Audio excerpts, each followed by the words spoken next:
Kapag okay na ang layout, dinadala na ang soft copy sa printing shop para sa pagpapublish nito ayon sa sumusunod na proseso. Final editing. Dito ay binubuksan ang soft copy ng layout ng dyaryo sa printing shop para sa mga last minute na pagbabago kung kailangan. Kapag okay na, gagawan na ito ng printing plates. Ang printing plate ay tawag sa napakanipis na metal sheet na sensitibo sa ilaw. Sa pamamagitan ng ilaw na ililipat sa papel ang imahe na nasa plate. Ganito ang proseso sa paggawa ng plate. Sa receiving area, binubuksan ang final soft copy ng layout ng dyaryo. Sa prosesong ito ay isinasagawa ang paghihiwalay ng kulay ng mga imaheng ginamit sa layout sa pamamagitan ng Illustrator.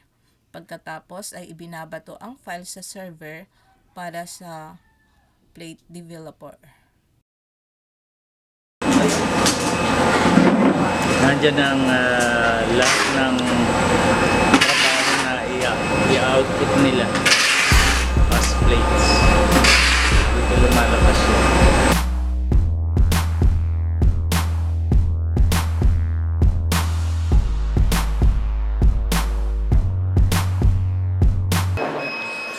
Yan.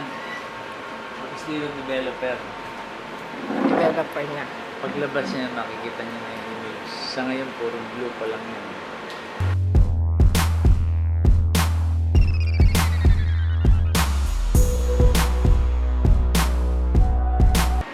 Ilang beses pong pinapasok dyan sa, isa lang po. Sa paglabas, ilang color po yung sa place? Isang plate, isang kulay. Ay, ganun po.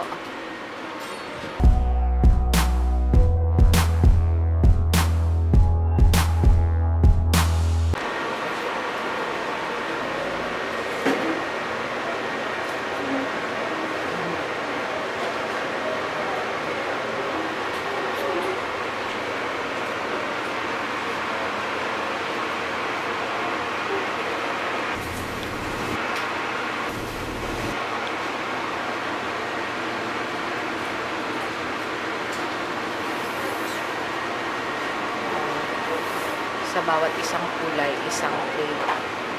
Kapag apat na kulay ang ginamit sa isang page, apat na plates. Papel po ba yung ginagamit dyan, kuya? Papel din yan. Ano ma'am? Aluminum plate. Aluminum plate ang gamit.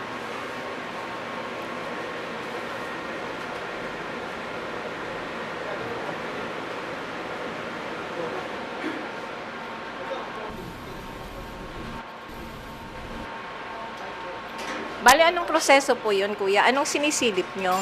Dito na may mga kuni, guhe. Yung mga extrang print.